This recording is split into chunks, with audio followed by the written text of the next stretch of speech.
Bistecca sintetica, latte senza mucche, salmone che non è salmone e tanto altro cibo artificiale, tutti in fila alle porte dell'Europa. E l'Unione Europea ammette che prima o poi questi alimenti entreranno anche nel mercato alimentare del continente e quindi anche in Italia.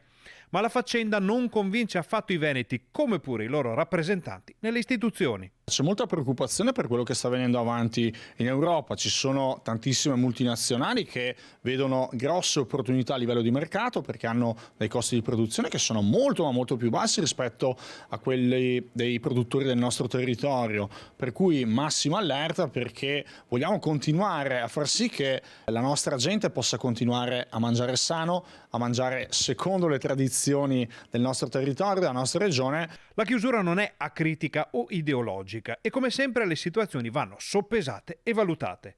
Ma bisogna tener conto di un fattore importante, quello economico. Se arrivano opportunità nuove si valutano con attenzione, però stiamo attenti perché sotto purtroppo abbiamo capito che c'è un grosso giro di soldi, per cui tanta cautela. La vicenda non è del tutto chiara e questo è un motivo in più perché i rappresentanti del Veneto e dei Veneti in Europa chiedono chiarezza all'Unione, un cui esponente si era espresso qualche giorno fa in modo decisamente positivo verso il cibo sintetico. La Commissione europea ufficialmente ha smentito, poi in realtà comunque abbiamo delle indicazioni che vanno in direzione opposta, per cui da parte nostra, da parte di chi rappresenta il Veneto in Europa, c'è il massimo dell'attenzione su questa partita perché è una partita molto delicata e sulla quale si va a decidere il nostro futuro.